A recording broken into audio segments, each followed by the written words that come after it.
So you want to get this reasonably short, huh? Bob Hyatt eases through friendly banter with customers. Strange things happen in war. But it took this Vietnam veteran at least a decade to open up about his days in combat and the bullet that cut him down stateside before the Green Beret even left home for battle. It was like being an unwitting participant in a surrealistic movie.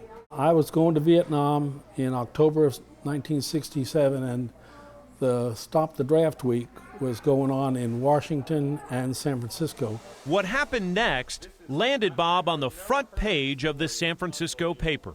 We beat out the World Series in the newspaper, and this guy came in and said, "Hey, your buddy's outside in a fight."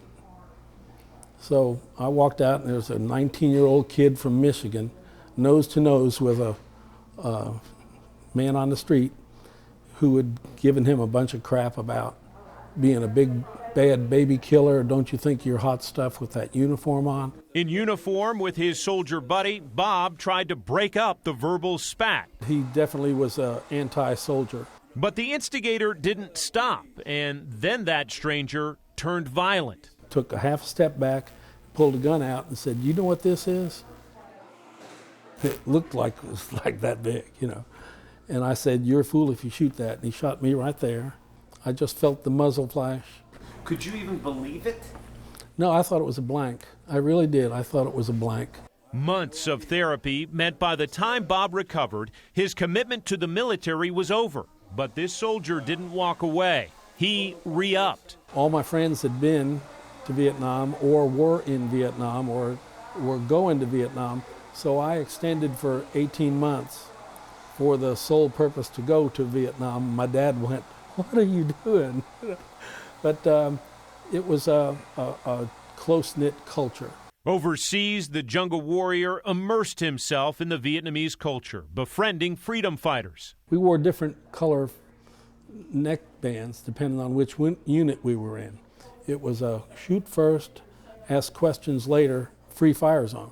He skirted death again on the ground and in the air. Aircraft got shot down, and it was like a shrapnel, or I don't know what it was, but there was a little bit of blood, no Purple Heart, no paperwork. Just lucky to walk back to the camp. This marks his favorite snapshot, a 13-year-old Cambodian boy smoking an American cigarette. For Bob, it reveals the madness of war in one moment. It was surrealistic. But winning hearts and minds of locals on Border Patrol meant losing friends. I don't think I have enough tears to go, but I'm going to go. In June, Honor Air Knoxville escorted 149 Vietnam veterans to Washington on an all-expenses-paid flight to see all 58,000 American war dead on this memorial. They are the real story, but we're left to tell it. Finding every name on Bob's list of close to a dozen meant rushing to solve a logistical puzzle. Who'd you get this time? Walter Becker. That's a nice guy. But with help and with each new discovery, the memory of old friends washed over this combat veteran. He's valedictorian of his class from Santa Barbara, California. Just going to go over and fight for peace. These were the moments Bob was seeking on this trip. Jim Amendola, he's got a son he's never seen.